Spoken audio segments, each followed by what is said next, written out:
Hi, I'm Tinny from Mini Bowl Design, and today I'm out in the factory.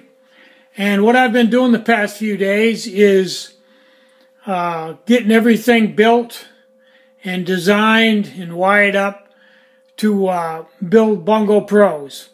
I automated my milling machine on the other side so that you just put in the blank and walk away, and it does one of the milling operations for the trench, and then stops in just the right place and leaves a gap for the nipple to go through, shuts the machine off when it gets done and everything.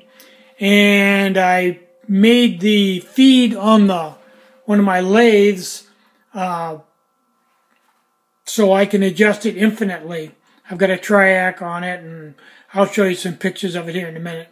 So I can adjust it right down so I can get any speed feed that I want for surface finish or whatever. That's all automatic. Took me a while. I had to go through some hoops, but I did it. I also built a welder and put a triac on that, a big one, to adjust the power on it any way you want to. I had an analog setup on it, but I bought, for $6, I bought a really big triac speed controller so I can dial it up or down. That's pretty cool. I don't know anything about it. I also bought a little digital oscilloscope, and I've been hooking that up to things. I wondered how the triac works, so I just hooked the oscilloscope up to that, looked at the waveform on it, so now I can see it clips the wave and yada yada. Anyway, you're probably not interested. So here in the next couple weeks, I guess, maybe less, I should have the Bongo Pros done, theoretically, if nothing goes wrong.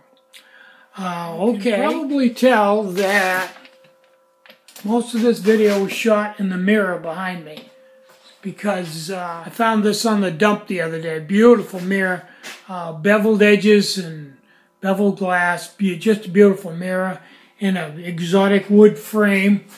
Found it on the construction pile at the transfer station, better known as the dump. And had to do something with it. There wasn't any other place to put it, so I mounted it on this door.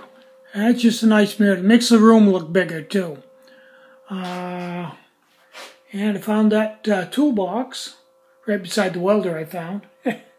And my find of the month is, this is a 1/20th horsepower Westinghouse motor. I don't know what it was made for, whether it was just a general purpose or what. There's the tag on it. But it's a little peach. When I got that motor, it was on the metal pile, just thrown on the metal pile. And I picked it up, had a little pulley on it. It was frozen up, wouldn't turn over. I almost threw it back on the pile, but I wasn't doing anything much that day, so I thought, well, what the heck, I'll take it home, you know.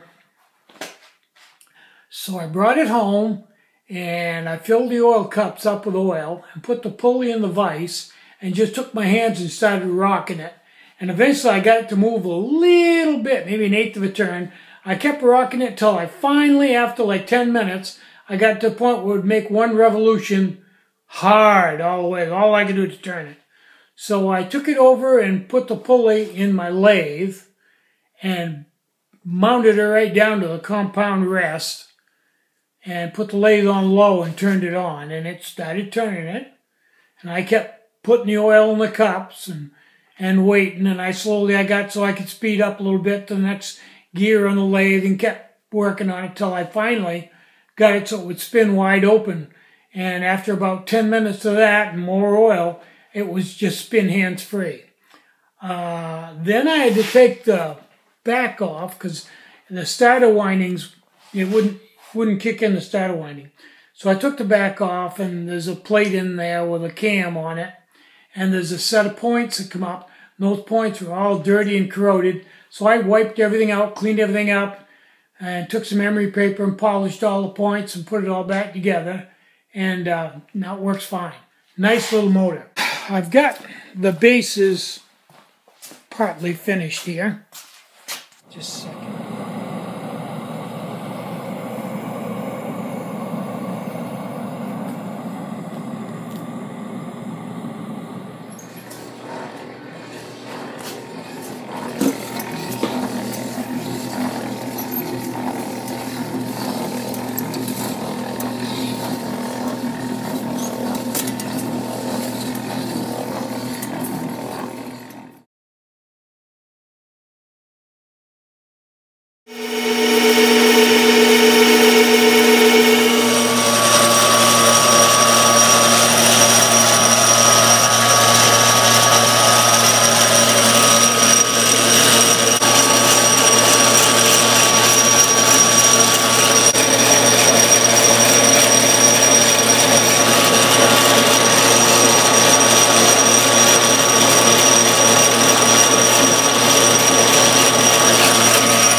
So, I'm Tinny from Mini Bull Design.